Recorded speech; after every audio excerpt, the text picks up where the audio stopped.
I've been watching the news and I saw that Kevin McCarthy lost his speakership. He's not House Speaker anymore. And I was watching, I'm not gonna lie, I didn't really care.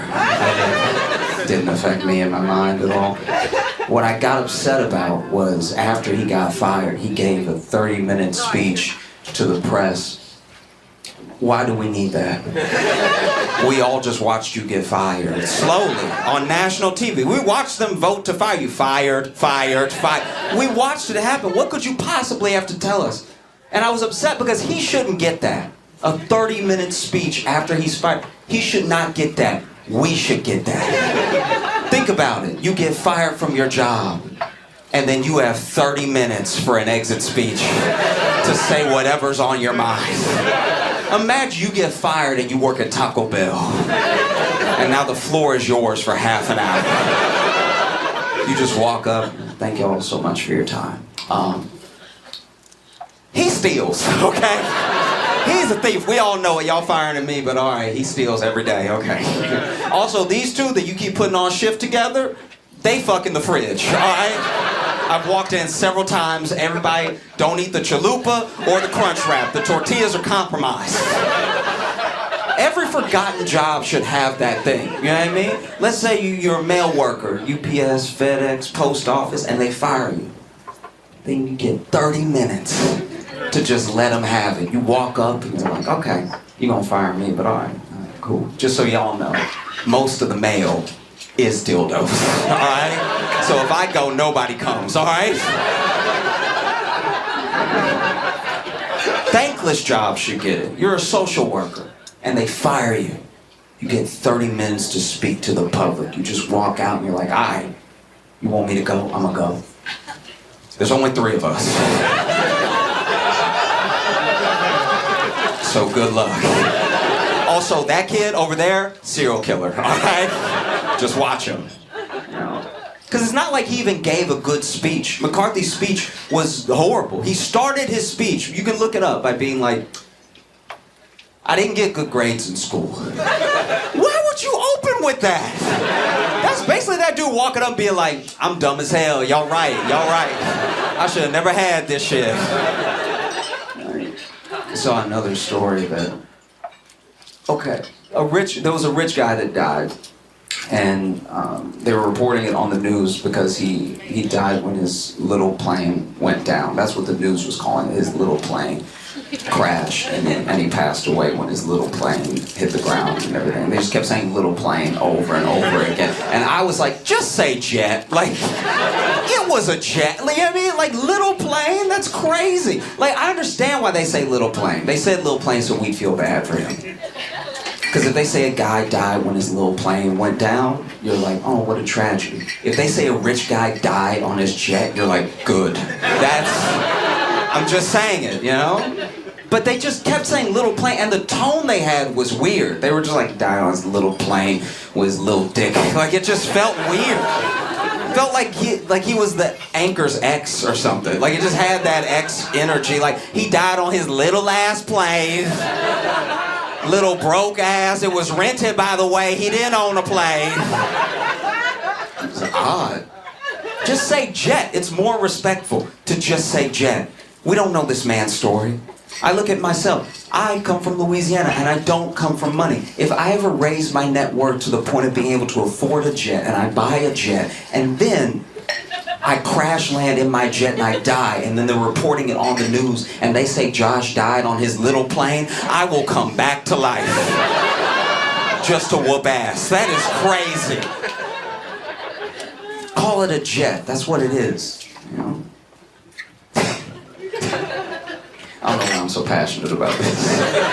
I even had a friend be like, no, just because it's a little plane doesn't mean it's a jet. I'm like, it was his plane. Anyone who owns a plane is doing pretty well.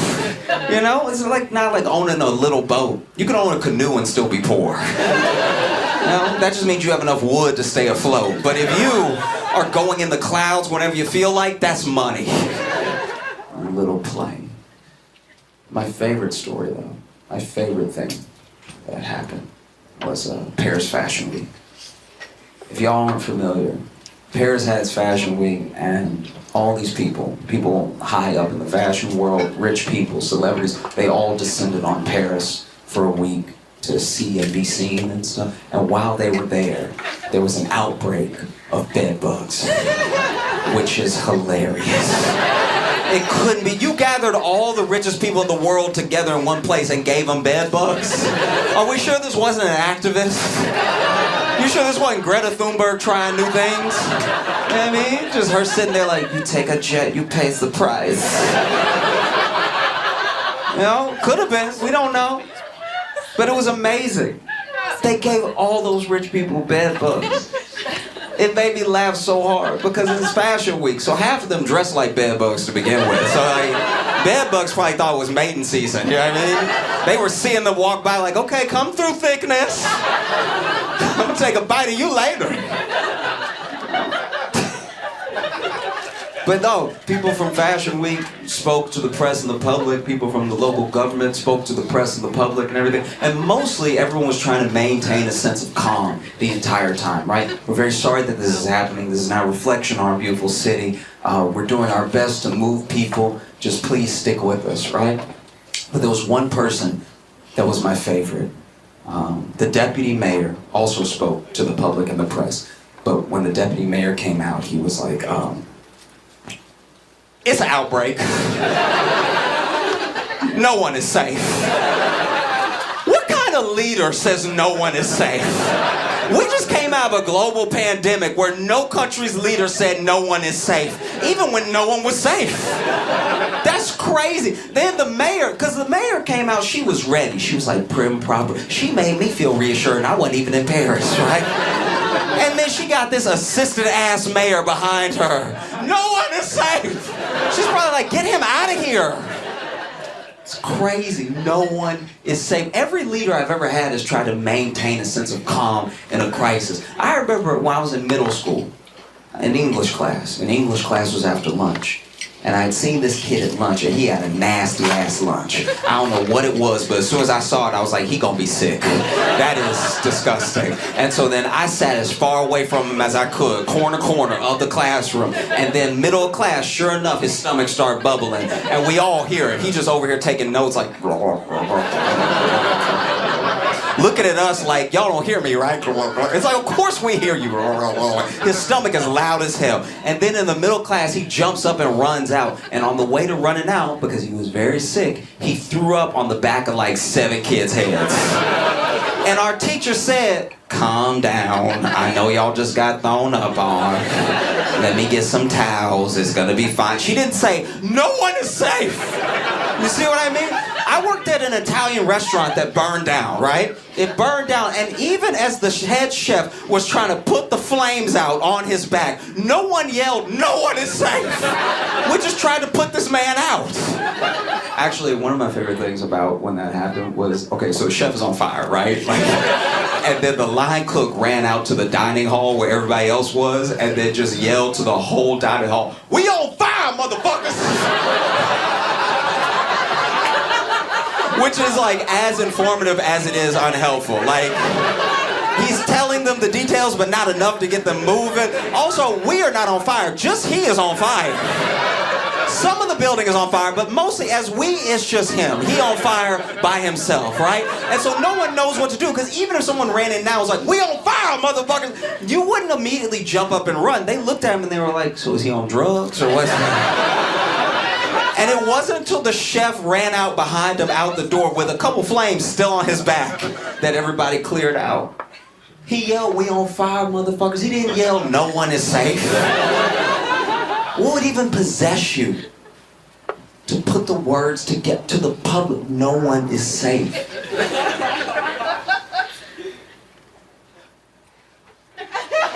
Like, when I think about it, now that I think about it, I think that was that deputy mayor low-key admitted he had bed bugs. That's what it was. It had to be no one is safe. That means I'm not safe. That's no one is safe. I wish there was video. There's no video of it happening. But you can tell that this is the case because anytime one of our leaders has to speak to us, they're calm because it's not their problem. That's what's happening. I grew up in Louisiana. Our whole state would get slammed by hurricanes, and the governor would come on TV and be like, we're gonna stick in this together, all right? We're all in this together. He's clearly in Massachusetts, by the way. We're all in this together, all right? Y'all just stick with me, we're gonna get through this. You know what I mean? I think that dude freaked out because it was his problem. It's hard to stay calm when you're in the middle of something, you know? I wish there was video. There's no video. I wish he would just come out, because you know he yelled it. You know, he was like, no one is safe. It's happening to everybody, including really cool people who don't deserve this. God damn, I wish there was a video just to see him be like, it's an outbreak, y'all. We doing our best, but this is bullshit.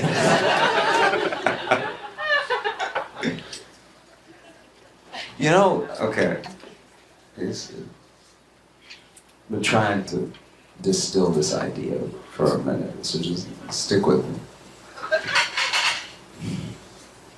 It's difficult for all of us. Any person out here is just trying to do the best they can and try to be as good of a person, as useful of a person as they can. And I think one of the things that, especially like young dudes are running into, is that we don't need men to be men the way that we used to be. There's like this different man that the world needs now that we just don't know. It's like you don't need to be a caveman anymore, you know? And it's difficult because no one has shown exactly what that is, and it has been co-signed on. So everybody's going their separate ways with everything. You know? Best example I can give is I knew a dude who, he's black, but he's like third generation suburbs. So he's not from the hood at all. Not at all, right? But his girlfriend is, and she grew up in the hood, she still lives there. He was over at her place, right? And while they were there that night together, somebody broke in, which is terrifying. It's terrifying to be home for a burglary. That's something you want to come back home and just be like, they got us. You never want to be at home during the burglary. Yeah, so then he doesn't even get a chance. He's like trying to process all of the stuff that's happening. They hear a window break. They hear somebody with like loud steps coming in through the window and everything. And before he can do anything, his girl just turns around and is like, these trifling motherfuckers. Opens her nightstand, pulls out a gun, cocks it, and leaves the room. He didn't even get the chance to be like, baby, it's okay, I'll go check it out. She's gone. She's gone, and he can hear her from the room. He can hear her kind of roasting them. Like, just kind of, where your broke ass at? I got a gun too, ain't nobody scared. Which is wild, because as a man, if you're in bed and then your girl leaves the room to go get the burglar with the gun, you do kind of just pull the sheets up. Because all you can do now is cheer. Just be like, get him, baby. Y'all have been great. Thank you so much. I'm Josh Johnson. Give it up for Josh Johnson.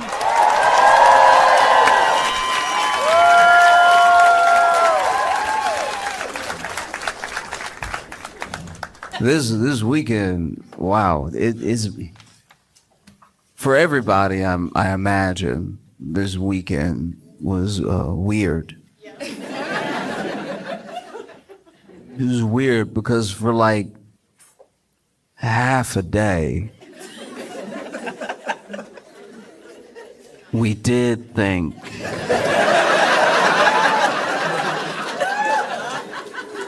half a day. That's so long. Half of a day. It's a very long time to think the president. And then, you know, we found out, oh, that wasn't the case. And they posted, you know, the news reports came out. And they were like, the president's been found golfing in Virginia. It's like, don't say found like that. Found. Like a lost singer. Found is insane. Just say you was golfing in Virginia, found in Virginia. It makes it sound like the White House didn't know. I'm pretty sure they drove him. Found. 12 hours is too long to think somebody's dead.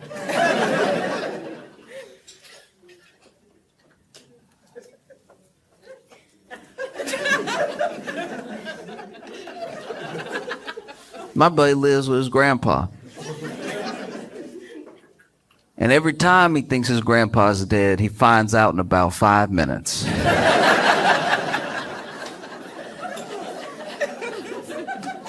His granddaddy does that sleep you only do when you old.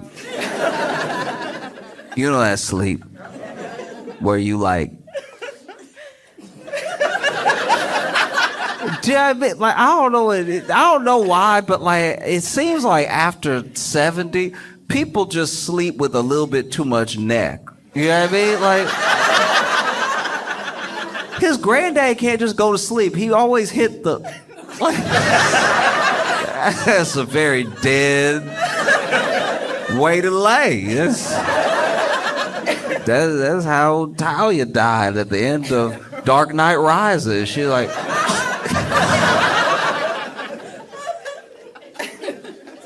The neck crank is a surefire way for somebody to put a spoon in front of your nose to see if you're still kicking.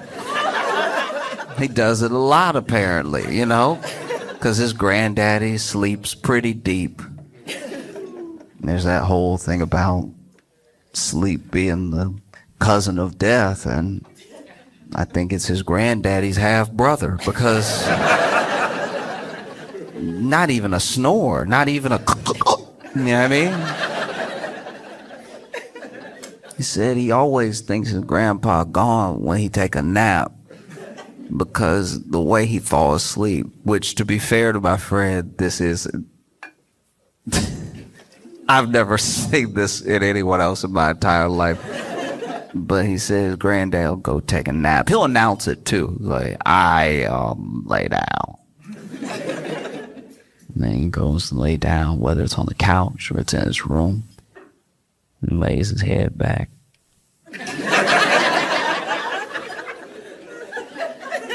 And he said the way his granddaddy falls asleep is he takes a deep breath. That's a great way to look dead. This man goes to take a nap, lays on the couch and goes,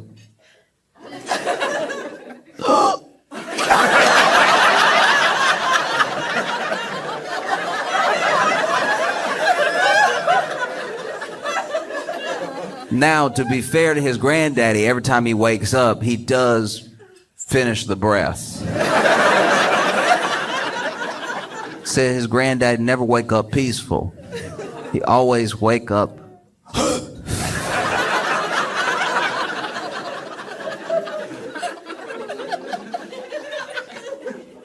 But even then, he's never wondered if his granddaddy was gone for 12 hours.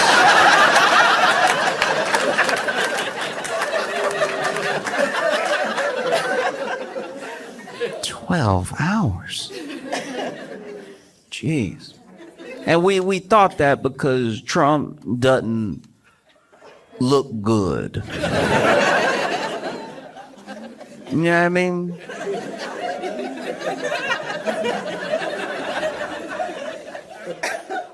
He just finally looked like he act like. You know what I mean?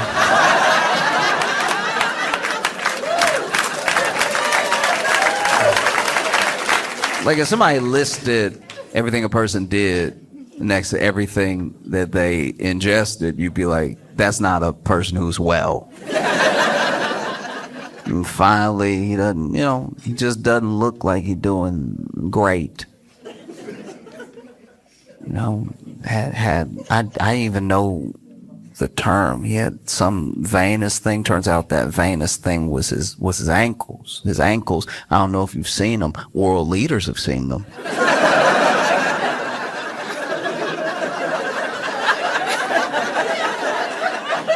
World leaders have had to sit there and not look.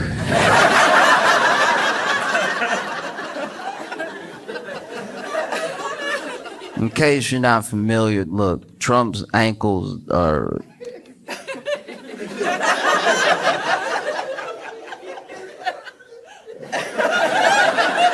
No, his ankles just sitting there looking, you know, caked up. Like...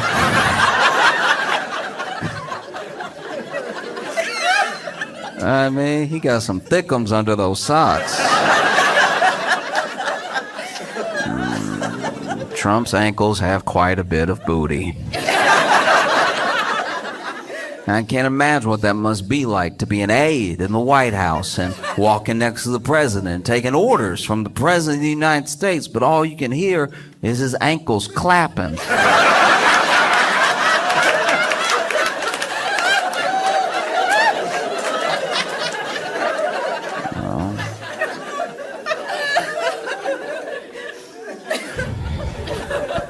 Yeah, it's tough. It's tough, it is. It's like his ankles and then his hand. That hand. You know, like his hand is black. Like it's just... Imagine being Donald Trump and turning black.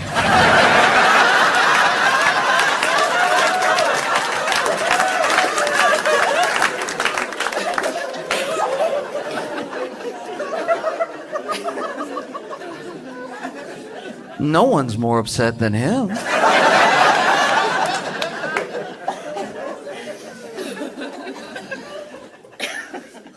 No, that's bad. That is tough.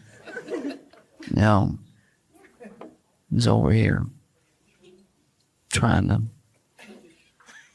live, and if you just don't have something on the schedule, people assume.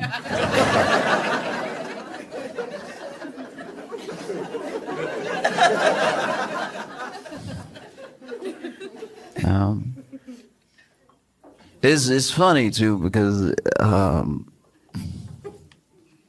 I go back and forth with friends. I have friends that are sort of across the political spectrum. You know, I have these friends who, whether they tell me or not, I know that they voted for Trump. At least one of them, I'm pretty sure, voted for him 3 times. You know? Every time he could, he did. And so we'll go back and forth all the time. You know, we'll mostly be arguing all the time. And we argue about a bunch of things that aren't Trump as well. Like sometimes we'll just argue about like whole social issues, whole different policies and everything. And maybe it's because I've known him longer than Trump has been president that I feel like having those arguments is, to me, worth it. You know, I don't ask anybody else to do everything that I'm doing, but I think that there is something to get to the bottom of, and it's what we are gonna do when he's gone. Do you know what I mean? Because I think that right now it's easy to put everything that's happening and how we feel about each other on one person, because it's sort of the catalyst for all this stuff. But the groundwork was being laid long before he ever became president. And so whenever he's gone, you know, we're all going to have to figure out a way to relate to each other. Because it's not as if all of the problems begin and end with him. You know, he's just one of them.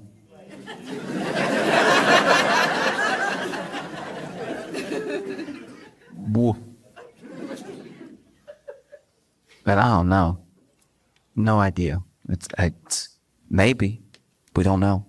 It could be any day now. It could be 200 more years.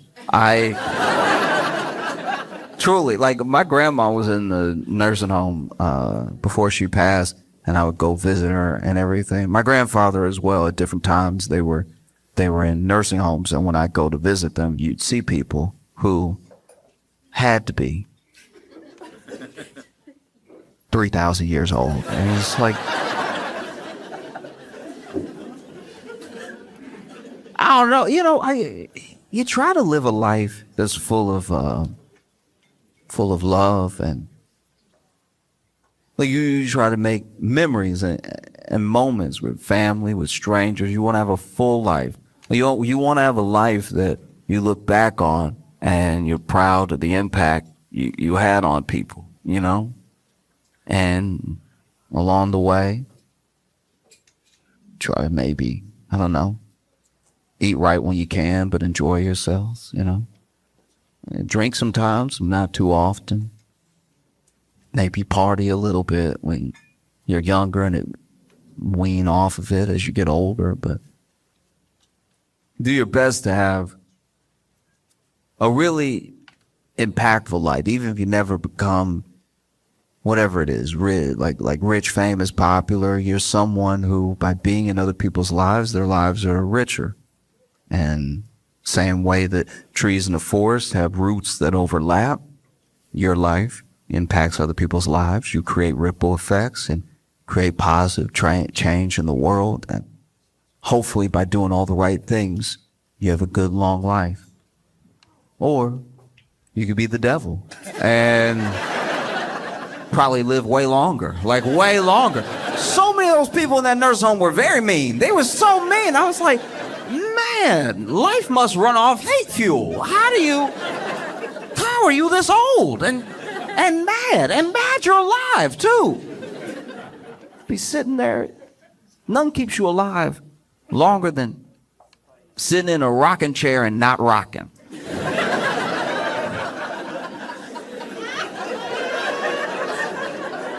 Imagine, you gotta really be a bad person to sit in a rocking chair, have the joy of rocking and not even want it.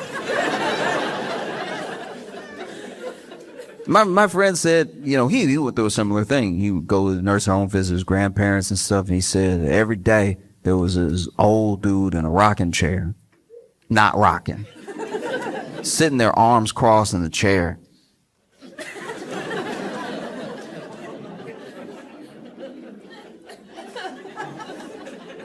Everybody walked by. People would say hello to him. Finally, he was like, you know what? I say hello to this man when I pass him, and we never really have a conversation. He doesn't speak to me, and I don't take it personally because you never know what people are going through. Some people, you might think they're being rude, but maybe they have something going on. Maybe they have dementia a little bit, or maybe they're in their own head about something, trying to remember something, and doing something. So he said, I'm going to make a point the next time I go there to have a conversation with him. You know what I mean? Because that's the one thing he said he never saw anybody do. And so next time he went to visit his grandpa, on the way out, he walked up to him and he was like, hi, how you doing? The man said, I'm alive. And it's like, well, I hope you're having a good day. He's like, why would it be a good day?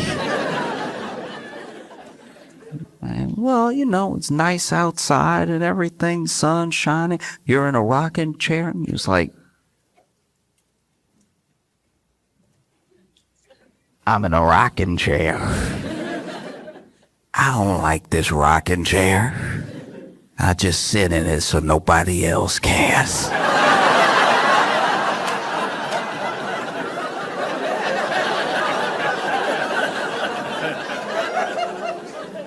It's easy to put everything in the way that we are now and all narratives and all discourse on just one person. It's easy to do that, especially when that person looks like they're driving all of it, right? But the ground was laid for this person long before they came into any sort of political picture. You know what I mean? Like for a long time, people have felt like there was nobody who was looking out for them. For a long time, people felt like it would take somebody who could not be bought by Washington or Wall Street's special interest money, or couldn't be twisted in whichever direction by lobbyists, or was looking out for people because they weren't motivated by money, and they weren't motivated by the promise of getting rich, and the thing that we came to believe as a country almost. You saw this way before Trump ever entered the political pictures, that if someone was at least independently wealthy, maybe they wouldn't be swayed by the money. You know what I mean? And there were those people across political spectrum that felt like there was no one looking out for them, that slowly everything that was their quality of life and everything that they earned was eroding away piece by piece, right? And that they just needed someone to step up who would stand in the way of all that and wouldn't be swayed by it. And unfortunately, that person never showed up. But like...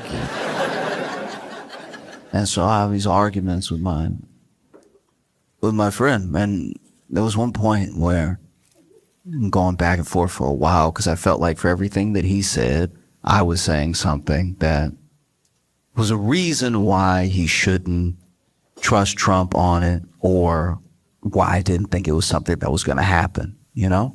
And finally he goes, well, you know, he's a businessman. And I had heard this before, and he said he's a businessman. And I was like, oh, he's a businessman. He's a businessman. He is a businessman. He's a businessman, though. No, like he is a businessman. He is a businessman. He is a businessman. He's a businessman. He is a businessman. You said he's a businessman, and he's a businessman. You told me he's a businessman. I've heard this before. He's a businessman. I'm just making sure that I understand what you're saying. He's a businessman. He is a businessman. He's a businessman. So even you didn't say good businessman. You said,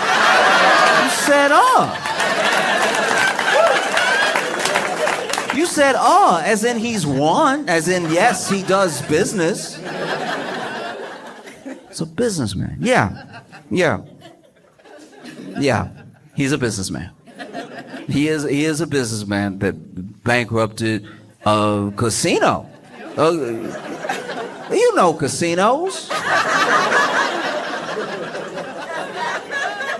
You know those things you don't generally leave money with. He bankrupted a casino. He's a businessman. He bankrupted a casino. A casino, though. He's a businessman. It's a businessman. Bankrupted a casino. And look, I'm not a businessman. And I don't own a casino. In fact, whenever I go to a casino, I don't even gamble. I just do the show. I've done some shows at casinos. And then, I do the show, and then I go back to my room. I leave. Like, I don't know the ins and outs of running a casino. I hardly know what it's like to really, enjoy yourself at a casino, walking through and playing games and stuff. I've walked with other people as they've wanted to gamble and stuff like that. I've been awkwardly standing there, but I don't know what it takes to run a casino. And maybe this casino, maybe I'm throwing this out there as an olive branch. One of many I'll extend. Maybe this casino, this one, maybe had those slot machines that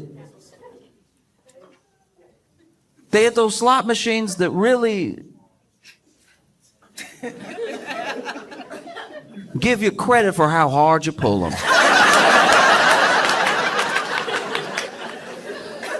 You know what I mean? You pull that slot machine as hard as you can, and the slot machine is like,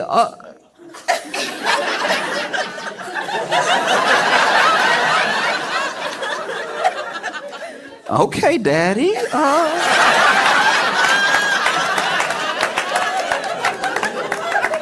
Nah, I gotta get you a little something for that. No, I don't know, but he knows because he's a businessman. He's a businessman. Maybe I'm throwing it out there that at this casino they had, working for the casino, blackjack dealers that were as bad at blackjack as me. Maybe. The dealer, you'd be at his table. And he was like,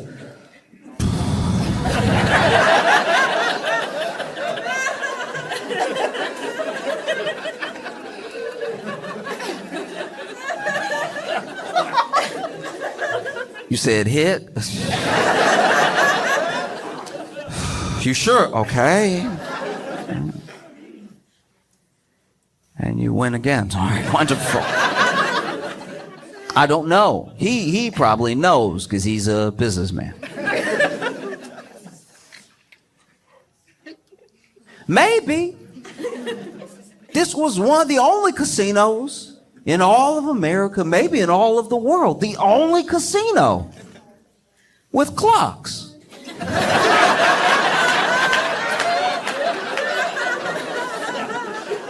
Who knows? Maybe just over the poker table was a clock, and people were like, 9 already? I should go home. I've been here for quite a while. I don't know, but I'm sure he knows because he's a businessman. He's a businessman. Bankrupted a casino. A businessman. And look, it's a casino. I can't think of a better... People come and drop off their money and leave. I can't think...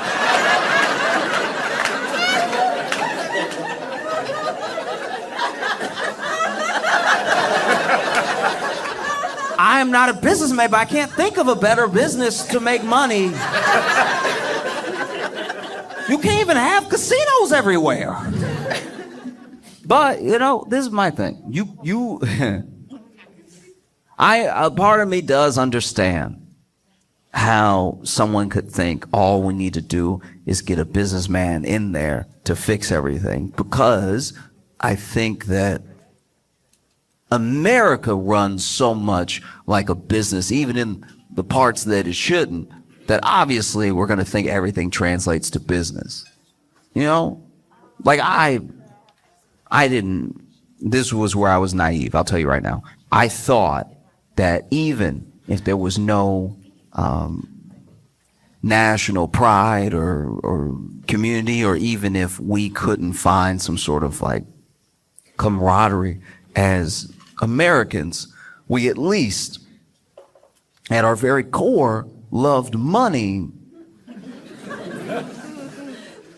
enough. I thought we loved money more than anyone loved him. I thought as soon as somebody messed with the money, we would all come to our senses and be like, yo, not the money. That's the only thing holding this together. But then you see there are people whose lives have already been ruined. Because of his policies, you could lay all the blame at his feet, and they're like, I'll figure something else out. You'll figure something else out. That's crazy. That's a crazy thing to say. Especially when, like, what? 12 months ago, you were screaming about eggs. And now your business is in shambles. And you're like, who can say? That felt insane.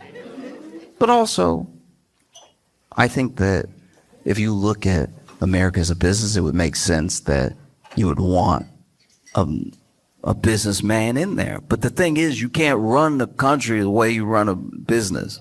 You know, a company, if they are in dire straits, could lay off half their work staff and then try to keep things going, use that to stay afloat. A company can buy back its own stocks in an effort to enrich itself as a company, make those stocks worth more. A company has a fiduciary responsibility to its shareholders. A company technically does more for its shareholders than the government does for its people. And so I could see how people would be like, oh, we'd at least like to get that. That'd be nice, some dividends or equity, something. We'd at least like to feel solvent. But it just doesn't work that way.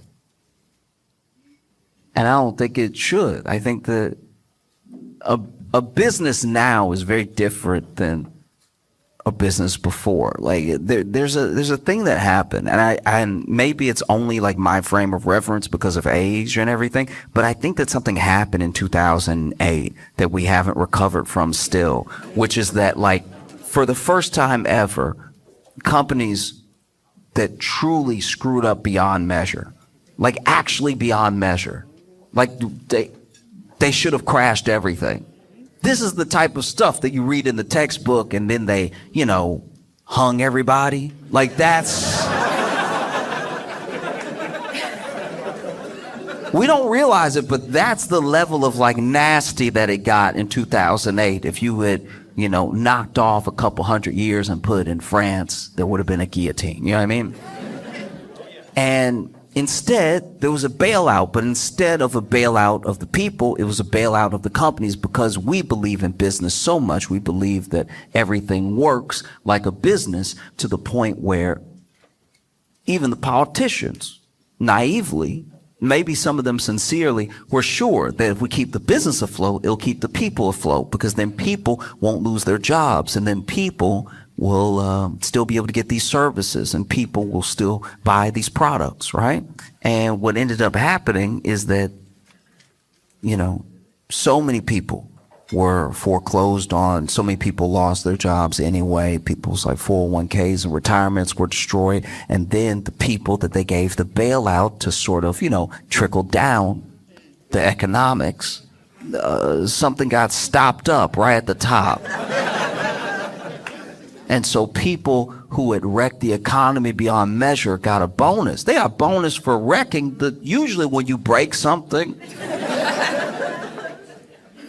And ever since then, it feels like business is about not being left holding the bag. That's what real business seems to be now, is that you do everything you can to extract as much value as possible, and then you dip before everything comes crashing down, whether you dip because you sell the company, or you dip because, you decide to shutter it after you've like fired everyone and ruined it as a service and everything. Basically private equity, right? So I believe he's a businessman. I do, because I'm sure, look, if we're talking business, to his credit, I'm sure that he was not worse off for bankrupting that casino. I'm sure it was the people that worked at the casino. I'm sure he stiffed some of the contractors who helped build the casino, but I'm sure that he found a way to leverage that debt, because he loves debt. He found a way to leverage that debt into his next venture, and then he started selling steaks or whatever. I don't know. Like, it was just, it's been a lot of products.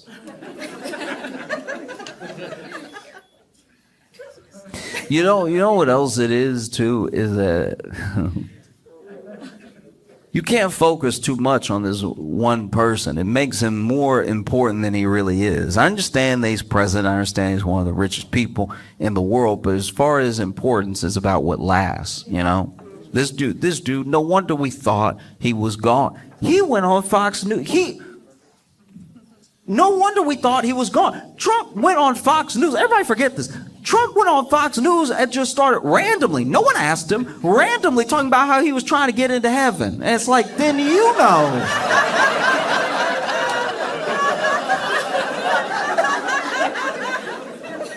One thing my buddy's granddaddy never does is talk about the afterlife. Gets up, watches his shows, takes his naps, gets up and eats, and repeats.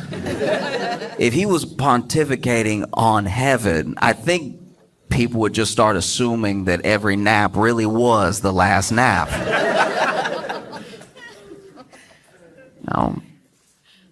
It's because, a man's hand. Guys, he's turning black.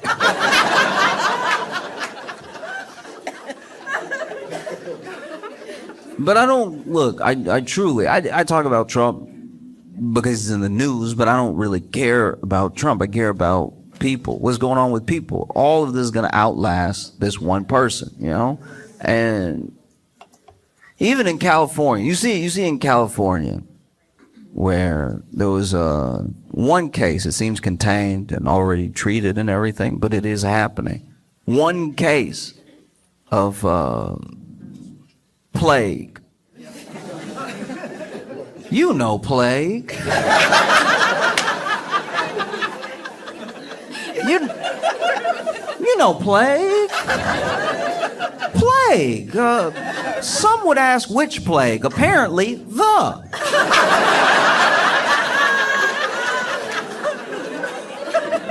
You know plague from the producers of the Middle Ages. Plague. You know plague. Don't act like you don't know plague. You know plague. It's plague. The reason Europe's not bigger. Plague.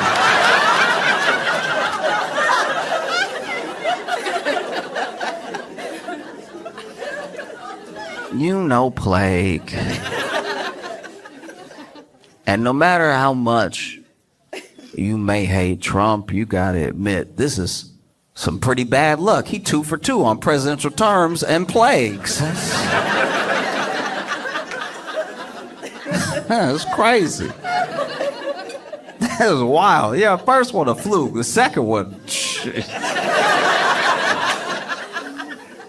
how did a plague skip Biden's era? Like that's.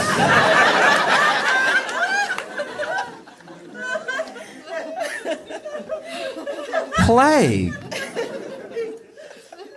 Because that's the fear, is that, like, yes, they found one case, they treated it, you know, they've even traced it back to a particular source, because it's really a climate change issue, because basically the fleas that carry plague are thriving right now in the warmer climate, and so then they're hopping on more rats, and then the rats might come in contact with people, right? And so there's always the fear, the possibility that it isn't just that one case, and it isn't just contained to California. There's a real fear and a possibility that plague could have spread to the president's hand. Like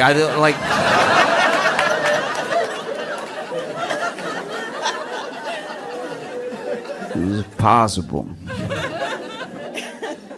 Because what we did, and how do I put this? What we've done in the U.S. as far as presidents is it's not exactly like we're picking young ones. You know what I mean? Whatever you do, whatever that thing is, whether it's law, is military, or it's business, we seem to want you to have a wealth of experience in that field. Because there's going to be 3 branches of the government, and you may not be familiar with all of them. Even if you're a career politician, you may not know how to wade perfectly through all of them. But, you know, if you have a lot of experience in one thing, that could win you the trust of the people. And we haven't had a young president in a long time. I mean, Kennedy was one of the, young ones, a young guy being president. And we haven't really done that again. What we've done is we've let confidence and swag make up for youth. If you are the president and you present yourself in a way that makes us feel good, we will turn that back over to you in the sort of social capital that youth usually carries, right? Because we want you to have experience, but at a certain point, we have to be realistic, right? Bill Clinton wasn't young, but he had a saxophone.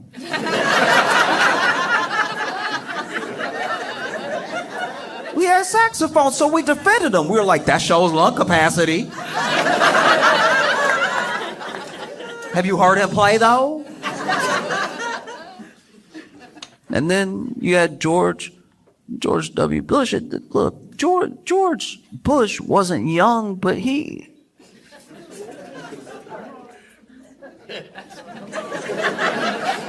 I don't know, he just had like a childlike wonder to his.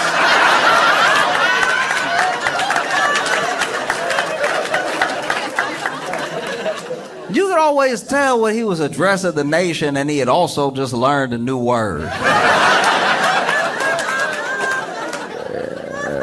Bush would be up there like, terror.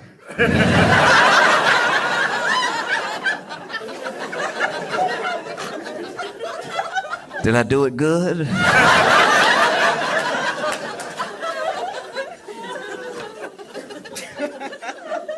And then you had Barack Obama. And Barack Obama was younger than some of the people who have been president, you know, before and since, but he wasn't a baby. You know what I mean? Like he wasn't incredibly young, but he had that exact thing I'm talking about. He had an energy that was like a mobilization behind him, and he had like some measure of charisma that made up for any youth he might have been lacking, you know? I remember when Barack Obama sang that Al Green. That was incredibly uncomfortable.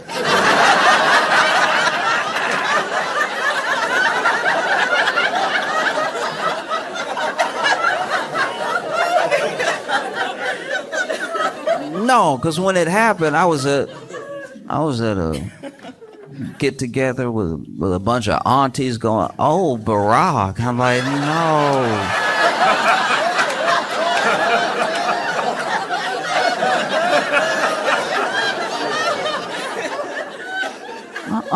No, I'm trying to have my dinner right now. What you doing?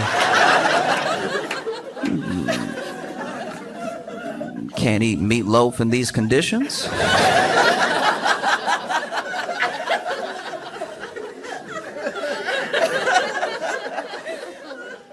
And then you went from Obama to Trump, and Trump had that energy. He had people behind him, and he came off youthful because he was like a schoolyard bully. Anytime somebody said something, any interview that went awry, he was ready, nickname, anything. He was just coming at you all the time. It's like he fed off of it. It was his favorite thing to fight with the media and get people riled up. That feels like youthful energy. That feels like it's going to be here forever, you know? And then we went from Trump to Biden, who, to be fair, told us he was going to be old.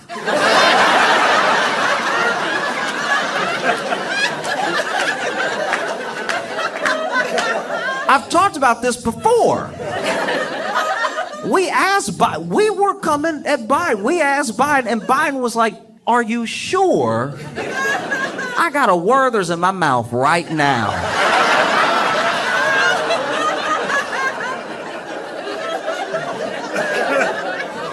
I'll do it if you want me to do it, but my car does smell like potpourri, so.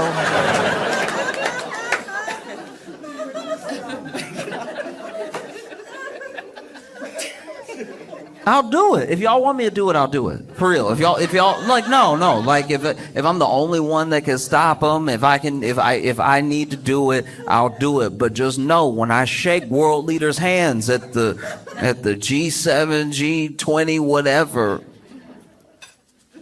my hand will pop a lot. Whole handshake.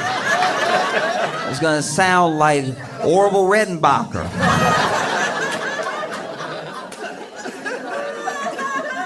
But if y'all insist. And then we got Trump again after Biden, and this feels very different. You go back and watch a rally of Trump from 2016, 2017, and then you watch a press conference now. Very different. It's very, very different. I mean, it seems like he's dying. Like it's because look, I'm not. It's not lost on me that to be an American, to live in the U.S., You have to become, or at least have an understanding of what you need to do to be a semi-good capitalist, right? And there are people that ask the question, how can you fight for a more equitable world while you're living in a system that is corrupt? And I look at it the way I look at when I travel and I meet people who live in the country, but they don't speak the language, right? Like your native language is compassion and charity. You weren't made specifically to speak the language of margin calls and derivatives, dividends and everything. That's a language you can learn to get by because you live here, but it's not a language you were born with. When your parents are raising you, or when you have fond memories of being a kid, they all come from things much deeper than money. And then as you get older, you clearly need money to get by. That's no crime. Like, you have to function as a society. So you learn how to move with money as best as possible, but you can get distracted. It can take you to a place that makes it hard to remember your humanity.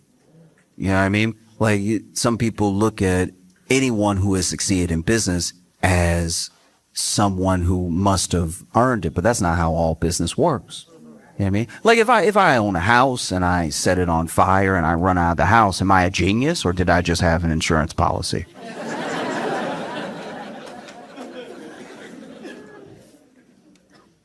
Maybe both, but maybe I'm a crook. You know? Like only solvency that you have to contend with is your soul. You know what I mean? The solvency is defined by a company's ability to pay its long-term debts, right? If a company is not solvent, you have no trust in that company, and you probably shouldn't invest in that company. And as long as we're keeping it to financial terms, a soul works in a similar way. Depending on your belief system, depends on if your solvency, your long-term debt is to God or family, your community or a cause. But like, you can tell the difference between a religion and a cult by how they measure those solvencies. You know what I mean? I'm not saying that every major religion doesn't have its blemishes. It has people, so it's going to have plenty of mistakes in its history. But, a religion that only speaks to what is deeper about you and what is in you and what happens outside of all of this is probably worth looking into, worth reading about.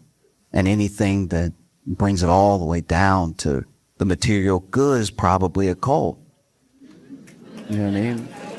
Just because the cult usually wants your money. They start off pretty good. A cult usually starts off with like a great party or something. And then like, I don't know, in about 3 weeks, they're like, hey, how much do you make? Dividends work the same way. Dividends get paid out. Companies will pay dividends to their investors, and those dividends go to shareholders.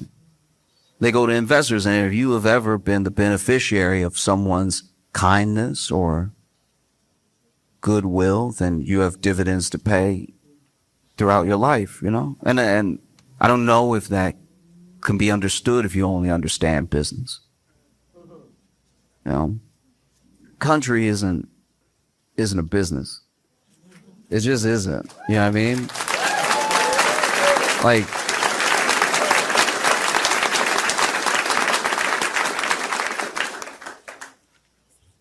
but who knows? He's a businessman. Like maybe he's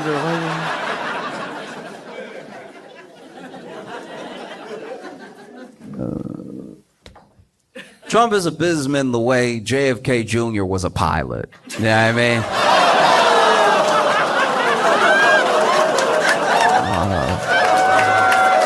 Oh, all right.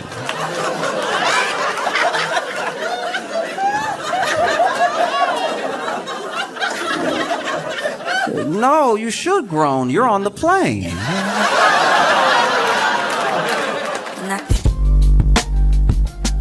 When I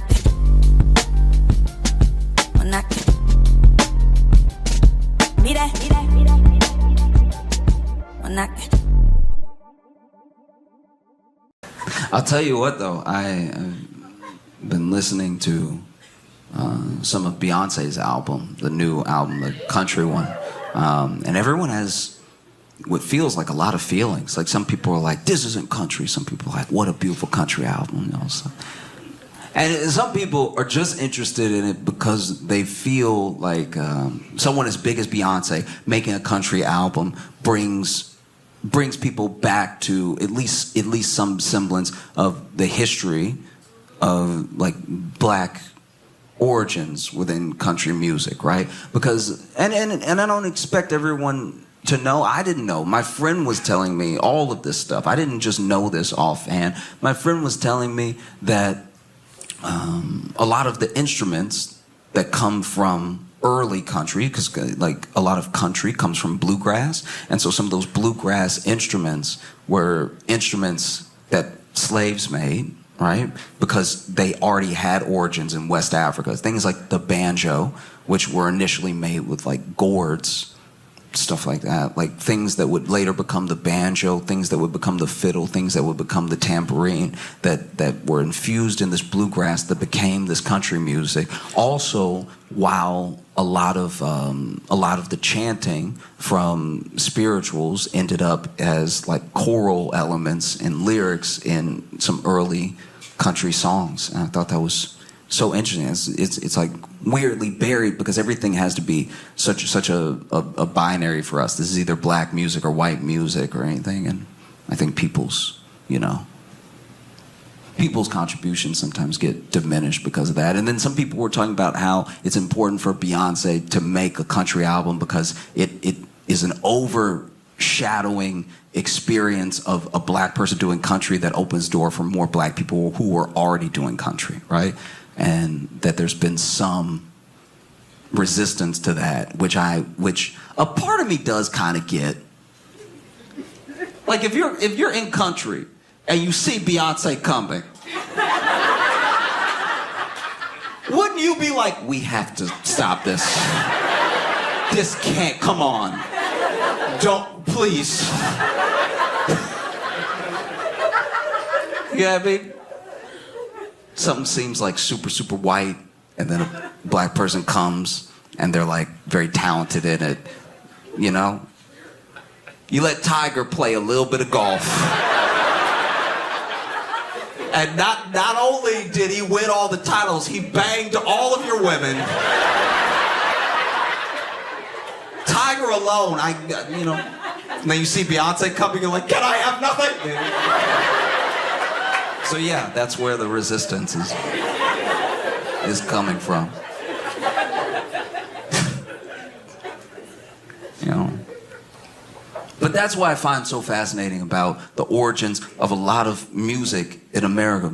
So much of that music comes originally in some aspect from slavery, whether it's like blues, country, you know, there are rock elements, there are jazz elements. It's amazing that this horrific thing, this really horrible thing, what the people that it happened to turned it into is some of the most beautiful things that we have.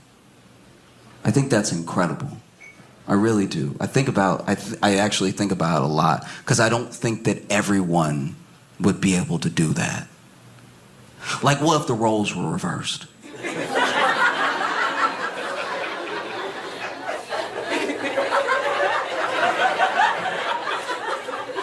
What would the white spirituals be?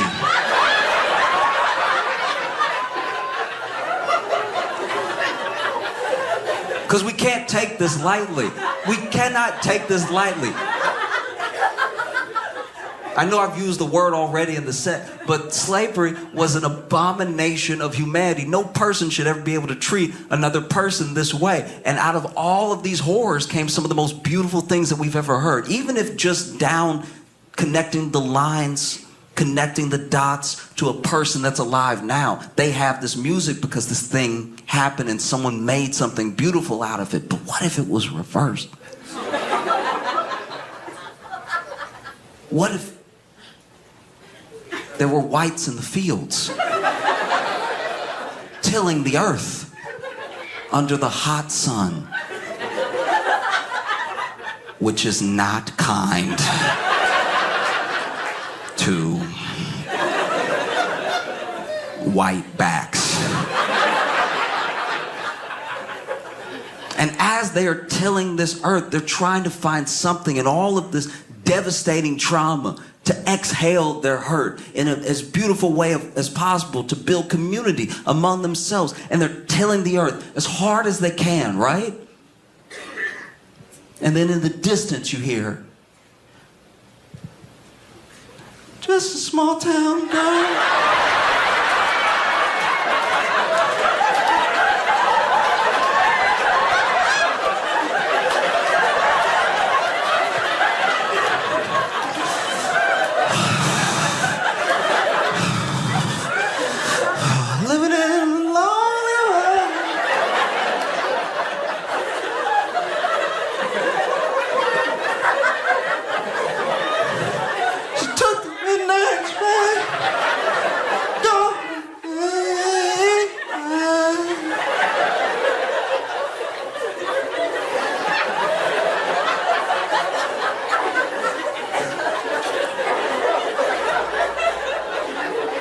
Slave Master Jamal comes out. What's that bullshit I hear?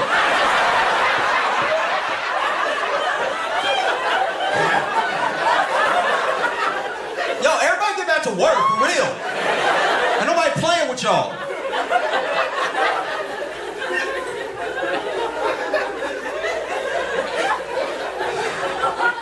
I think that one very, very important thing that we have to do as people, like as a country, to move forward is I think we have to genuinely decide who needs to be in jail. Do you know what I mean? Because this is my thing. We can all agree that you do need jail. Like we've all met someone that was like, this feels like jail behavior. I don't want to risk running into this in traffic. I need you out over here, right? So we all have an understanding of the purpose of jail, but we don't seem to agree on everything that someone should go to jail for. But there are some baseline things that we all agree someone should go to jail for. But then people do those things and then they don't go to jail. And then people do other things. Things that we say are very bad. Things that we say you should go to jail for. And then they go to jail. And then we do change the law while they're in jail. Like I think about everybody who, was in jail for weed possession in states where weed is currently legal. They went to jail. And I understand that they broke the law. But they went to jail. And then we decided, as people, because it's something that had to be voted on, that, no, this thing shouldn't be illegal. And then they're sitting in jail like, so...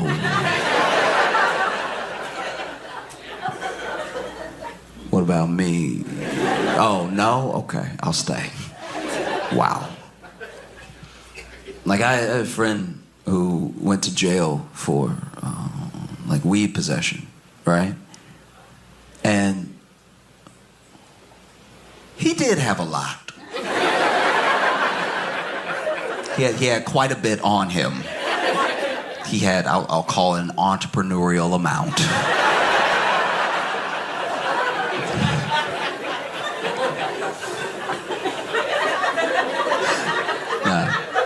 They popped his trunk and they were like, oh, you're a businessman.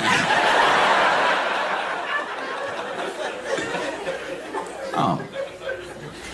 And he went to jail and he said one of the craziest experiences was that when he got out and his friend came pick him up and they were driving away from the jail, one of the closest things built near the jail was a dispensary. And so he's like, maybe they're hiring.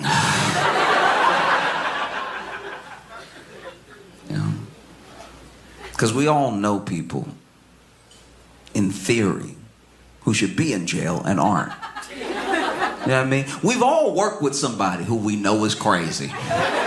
Somebody who is like, if anybody gonna shoot up the job, it's gonna be him. And we all know, people in different departments are like, have you met him? Stay away. Don't make eye contact. He crazy, right? Then you go home, you watching Hulu documentaries about true crime and stuff, and then you watching a documentary like, that's everything Kevin do. I guess we just have to wait for him to do something jail-worthy, but all the general habits he does have. You know? I had my own experience. I was at a diner, and I was eating, truly minding my own business, and then there was this guy sitting across from me, and the guy sitting across from me got his meal, and he had soup, and I want to be clear, he had a spoon. That's very important.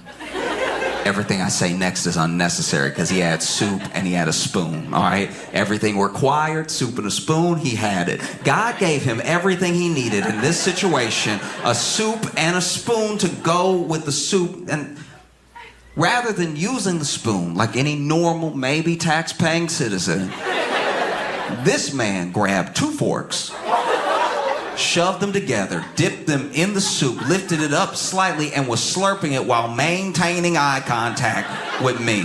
And as he did, I was like, lock his ass up. If he doing this, he doing something else. It was crazy as hell.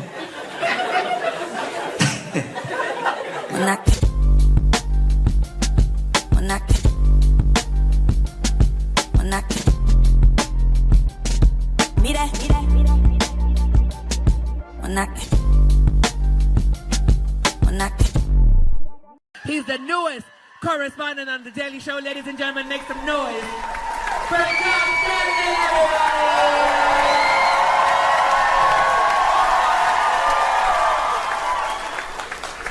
Tell you what, though. I've been reading as much news as I can about it, and there's no way to be fully up to date because it's all still developing. But they really won't let us have or not have TikTok.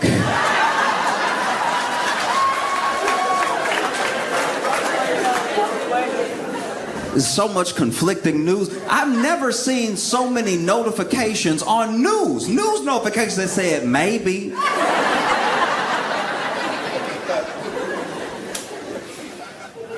No news is solidified. Chevy, like, is TikTok banned or is it not? You know, because it's like not right now. But it's not right now the way TikTok feels like how I used to pay my light bill. Do you know what I mean? Because it be looming. I'm like, they gonna shut it off. I gotta get together, they gonna shut it off. All right. And then I call them up and be like, look, if I can get you $45 today, how much light will that get me? And like, well, your bill is past due. So past due is past due. We gotta shut it off as past due. And I'm like, but it would be less past due if it was $45 closer to not past due, right? And they're like, sir, it doesn't really work like that. I'm like, it works however you work it. Come on, I need to see. Because there was this looming ban, and then the Biden administration, which is wild. Both, at one point, Trump didn't want TikTok. Trump was like, I'm going to ban TikTok. This is years ago, but he was like, I'm going to ban TikTok. And then not much really happened with it. Then they actually passed a bill under Biden where they were going to ban TikTok. And then it was looming for months. And it felt like nobody was really talking about it. Not no one as in absolutely no one, but just the news and stuff. There were other things to cover. And then it got close. And then it got to yesterday. And it was gone. And it was gone early. It was supposed to be this morning that they cut it off. And then last night they were like, let's be safe. And they shut it off. But when they shut it off, I was like, I don't know if they really needed to do that. We had 4 more hours here. I was looking at the way I look at my light bill. Like if they had cut off my light early, I'd be like, just because I don't have the money doesn't mean you got to take. Now you owe me 4 hours of light. That's 4 hours where I better see at night. We have so little faith in our government actioning anything that we were like, nah, it's probably not gonna get banned. Like they said that, but they say stuff. That's what they do. They just be talking all the time. You ever watch C-SPAN? That's just them talking. And then they talk, and then they're like, no, we promise you'll have health care eventually. And then we're like, well, it still hurt, and it's infected now. So I guarantee you they're not gonna ban it because I've been sick. Been sick, and they said they were going to help me, and they still working on helping me. So there's no way they could do one thing before the other. They got to help me with my sickness before they ban the app. That oh no, they did it. Okay, wow.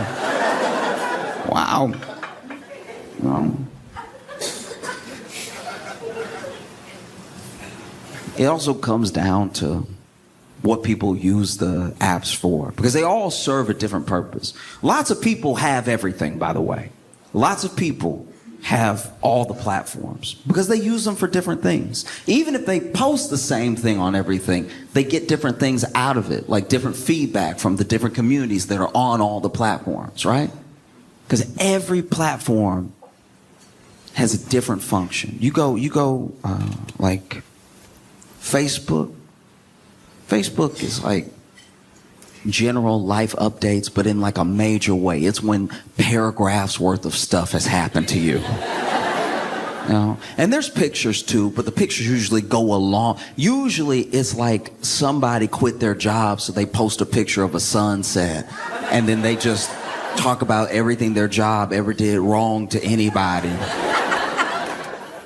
Really air out the whole job in the post.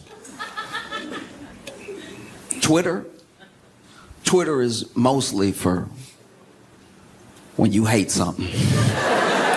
You mostly bring what you hate to Twitter to get other people mad about it. I've had good days, and then I accidentally opened Twitter, and I got mad about a whole host of things that I've never thought I would be mad. I didn't even know it existed until I read about it on Twitter. I don't even know if it's real. It could be a lie, but I'm very angry. You know? It's so bad on Twitter that Elon Musk was like, we gotta start being more positive, y'all. The richest, trolliest troll of all time was getting lit up so hard. He was like, y'all, kindness is the way, though. Not like the more I live, the longer I live, the more I can tell that like positivity, that's the stuff. You know, Instagram is in an interesting place right now. I'm sure everybody has a different algorithm, but Instagram been a lot more butts lately for me. And all I really do is like look up pictures of Shiba Inus. And so I don't know where they're getting Shiba Inu and then just ass from that. But we are where we are.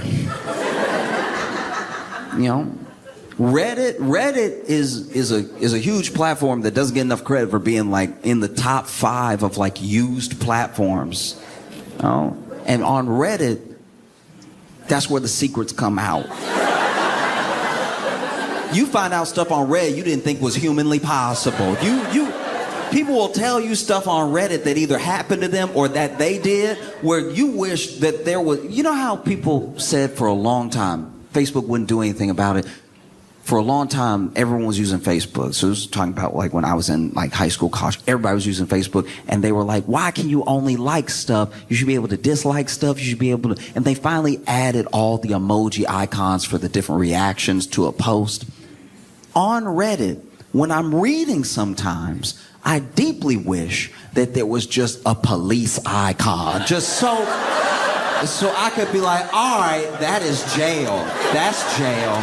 Because the amount of jail-worthy things that get admitted on Reddit is truly astounding. The level of honesty coming out would make a detective shudder. Sometimes a detective is in the room hearing somebody's confession, and all the detective posts under it in the thread is, "That's crazy." Like, this is your job, sir. There are bodies to find.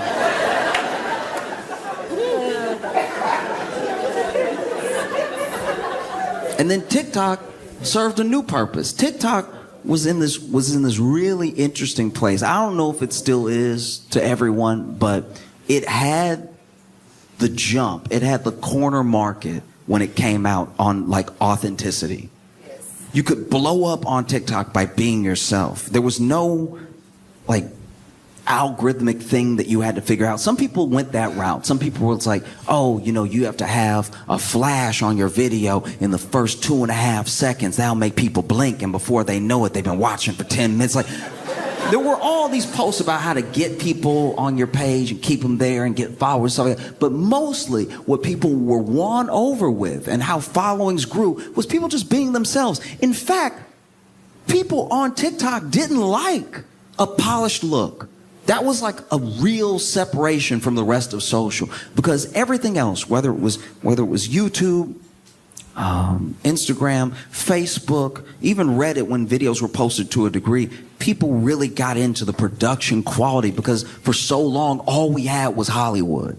Those are the only people that could make things that looked good, that were entertaining. And so then when it started to break out away just from Hollywood into the masses, and if you're very talented and you know what to do with a camera and you can tell a story, now people are watching your thing because it's Hollywood quality. But TikTok came along and people liked that it was messy. They liked that you were just in your room. They liked that you were just talking to them. Maybe your mic was a little off. The amount of people who post TikTok have a camera in their car to talk to the world. That's a TikTok thing. Instagram didn't have that. If you tried to talk to people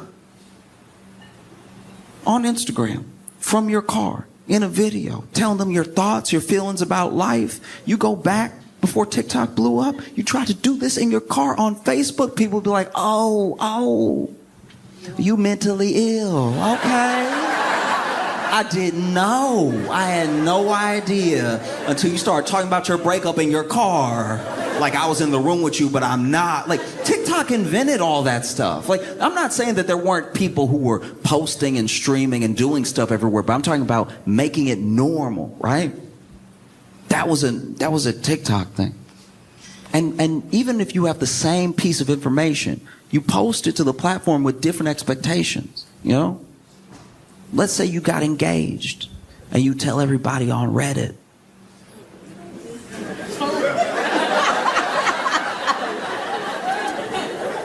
Not everyone, but a lot of people on Reddit, when you post your engagement photo, for some reason they'll rip you apart. For some reason, they'll really come for you and be like, why you so tall? Of course, another Chad gets a girl. I mean, because people on Reddit, they can be incredible and they can be ruthless. Like any app, all of them. But Reddit, people have a special talent for getting in those feelings, you know what I mean? Like, you'll just post a picture of your hand with the engagement ring on it. Why your finger's so fat? I'm surprised you got it on. You're gonna have to leave it on for the rest of your life. It's never coming off now. I hope he the one, because that ring never slipping off. You could have all the butter in the world, okay? You post your engagement to Twitter. Good luck. They may not rip you apart, but you may be served with like an entire essay about how marriage was actually this form of slavery that's been used by the patriarchy since the beginning of time, but really in feudalism to control women and stop them from finding any joy or autonomy of their own. And every time they try to break away from this sort of structure, they get beat back down by other women, actually, with the expectation that they're going to build a nuclear family, because without them, the country will fall into shambles and it'll all be their fault. I mean, everything is a woman's fault when you think about it, but for the most part, this one thing will be their fault because it's them actually doing it, you know what I mean? And then you'll get to the bottom and be like, I regret posting here.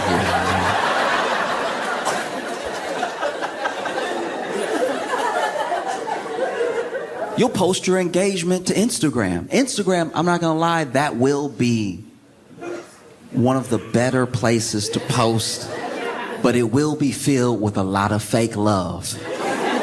It'll be filled with a lot of comments like, oh, girl, you look so good. Oh, wow, and what a beautiful, the lighting and everything. Where people on Instagram go to talk trash is the DM. You know what I mean? So everything they would have said to your face on Reddit, they say behind your back in the DM after they post, and they give it a like and they comment, ooh, you two were meant for each other. It's not gonna last. Post is here, DM is here, and people going back and forth. They'll start a whole thread under you. They'll start a whole thread under your post about how perfect y'all are for each other. I remember the first day that y'all met. It was so sweet, and he asked if he could buy you a drink. He's a total creep. I always knew he was a creep. At least she got him off the streets. It's just wonderful that your love has lasted so long. Y'all been together for 4 years. That's incredible. What a beautiful relationship. I'm surprised it took him this long. Yeah. One time, I had a friend get engaged, and sure enough, they posted to Instagram. The whole thing was going down. It was all happening, right? It was all happening. All the love, all the likes, all the you know, like when the emoji is the yellow emoji, but the eyes are hearts and the mouth is way too wide. You know what I'm talking about? And it was all of that. And then a thread got started with these two friends just gushing over the pictures and how they looked and how cute it was because he brought the dog. And then it was like him and the dog were proposing, like, be part of our family. It was so sweet. And then at the very bottom, they must have mistaken the post for the DM, because the very bottom, one of the friends was like, bitch.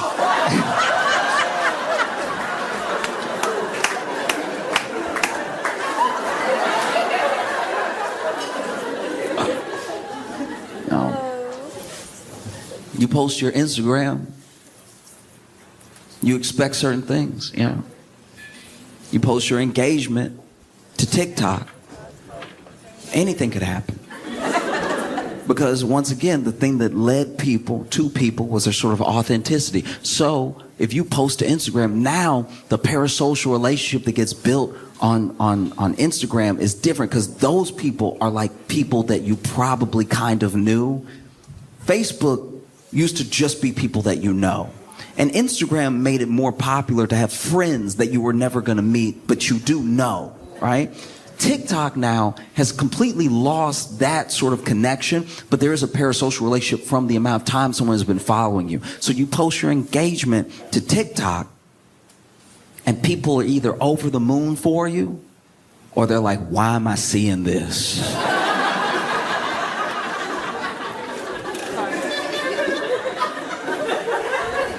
What's so special about your love that's on the For You page? Like, I'm not really digging this at all. It's either people who have watched you make TikToks about going on a date, about meeting the person, about dating the person, and then now you're engaged and they feel like they're there with you because they've watched you over this 4-year period. Get close to a person, start to trust them, talk about love, talk about relationship, and now you're engaged. It just feels like this moment that everyone's having together, right? Maybe you're pregnant. And you post your pregnancy announcement to Reddit. Yep. You post your pregnancy announcement to Reddit, and Reddit is like, good for you, I guess. Glad that you found somebody to bring somebody into the world with and stuff. Good. Happy for you. Here's a picture of Pikachu for some reason.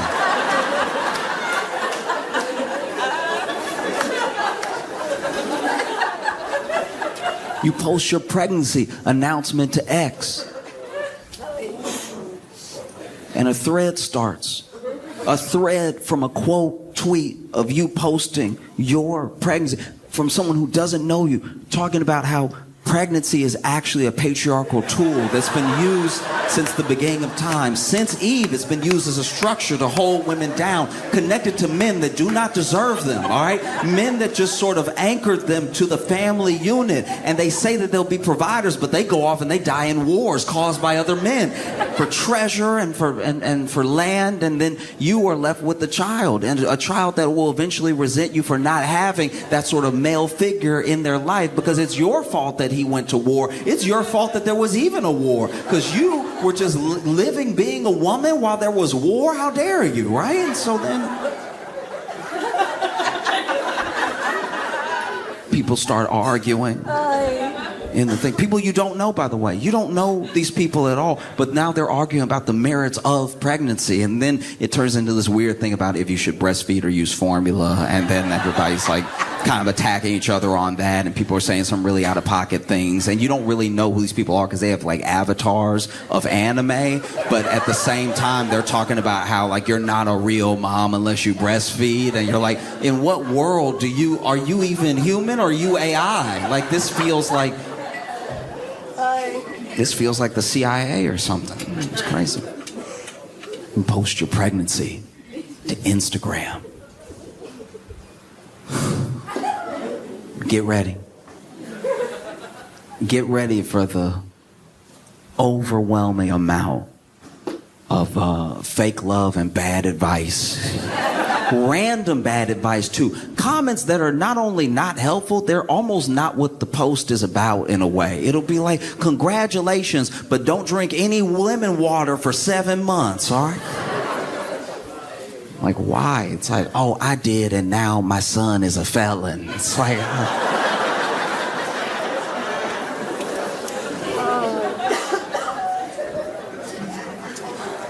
You post your pregnancy to Facebook. People are over the moon, you know. They're like, oh, I can't. That's amazing. Look at you. I even read the whole thing. I even read the whole post, and now I'm going to give it the little hug one. You know, the hug one? You only use the hug one when somebody's pregnant or when something really bad has happened. You only use the hug emoji in the best of times or the worst of times. There's no in between. It's never, I got a new job, hug emoji. It's either like, this is the best day of my life, hug emoji, or at 12:58, we lost.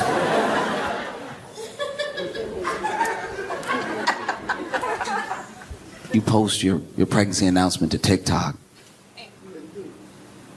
It's gonna be wild. It's gonna be wild because while you're posting to TikTok in the announcement that you're pregnant, yeah, you might have followers that are excited for you, but you stub your toe. And when you stub your toe, for a split second, you just hit your toe because you're walking and talking because you don't have it on the tripod. You've got your phone in your hand because once again, we like authenticity. Obviously, a ring light is good. We like to see the people. But for the most part, we just want to feel like we're part of your life. And so you're going around, look at the baby room, everybody. That's because we're pregnant. Yay. Oh. And now that one errant noise is the most popular TikTok of all time. That one errant noise. There's just people are now putting that noise to whole historical events, right? You'll see a whole historical event. You'll see the most irreverent posts. You know, somebody will pull something in black and white, something like the Hindenburg or something, and just your voice going, oh! I mean, somebody will make a TikTok of their uncle falling down with no noise except you going, oh! No, we're deeply unserious people. It's all in how we communicate. Like even if you're having an argument, like let's say maybe it's not a breakup, but let's say it's to that level where you're like, should I break up with this person? We're not getting along. We're not getting along at all. This doesn't even make any sense. You shouldn't be in a relationship that has this much stress. And so then you go ahead and you post exactly what happened from your point of view to Reddit. It's some of the best reading you'll ever read in your life. You know, some of the best reading of all time, you know. Am I wrong? Am I the a-hole? All this stuff. It's great. And you post everything that happened. And then the opinions start flowing in, right? And the opinions are anything from, look, I think that with enough communication and an understanding of a genuine foundation of the love that you have for each other, y'all can come to a consensus about what happened. It goes from that to kill him in his sleep. Go ahead. No, I wouldn't take that if I was you. If it were me, I'm gonna make him a pie. I'm gonna fill it full of glass. And then he gonna be eating the pie because he greedy. He gonna be eating the pie. I love apple pie. I know you love apple pie, stupid. I know it. And he gonna be eating the apple glass pie. And then all of a sudden he gonna be like, yo, my stomach hurt. And then he gonna reach for his phone. I'm gonna grab the phone. And use the phone to record him. While he on the ground. Ooh, my stomach hurt. Oh. Then I'm gonna ask him, was it worth it? Do you feel right now? And then I might call the ambulance, I might not. Let me see how I feel when I do it. People will admit to whole crimes they're willing to commit based off of things that other people said when they just simply asked the question, am I wrong? You said, hey, am I wrong? I don't want to go to another one of my spouse's office parties and they threw a big tantrum about it. Am I wrong? And then someone on Reddit was like, no, you're not wrong. In fact, you should kill them right now. Kill them before they can even go to work again. And then a detective in the chat room, in the thread, is like, that's crazy. I wouldn't do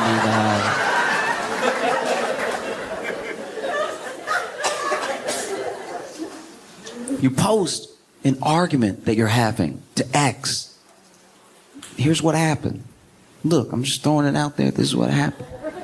And then you get quote tweeted.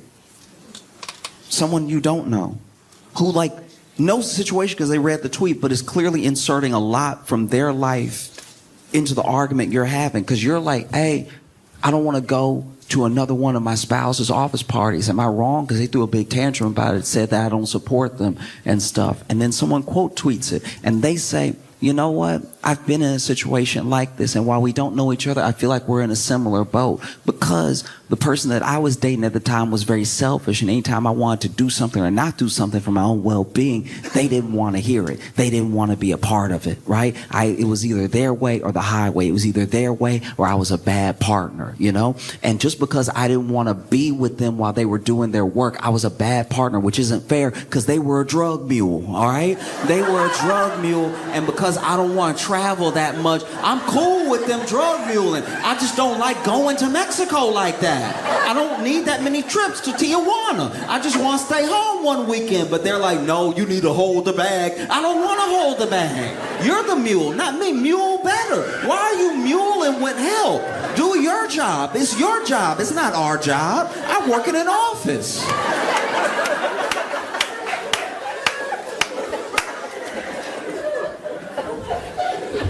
You post the argument that you're having to Instagram. And it's kind of hard because it's just like, it just doesn't really fit in that way. Like it's hard to be like, here's a picture of us arguing. Y'all go ahead and argue about it amongst yourselves. Or you could even tell a story. You could try to tell a story about what happened, but people on Instagram just don't really engage like that sometimes. Like, obviously there's arguments on Instagram and people can go back and forth in the comments and stuff. But as far as like being with you throughout the story of the argument and swiping enough times to see the whole argument, it's probably not going to happen. You know what I mean? You post the argument that you're having to Facebook, and you do get a lot of opinions, but they're mostly emojis. They're mostly like, I'm sorry you're going through that, huh? You know? Or, I can't believe them, angry face. You know? Or worse.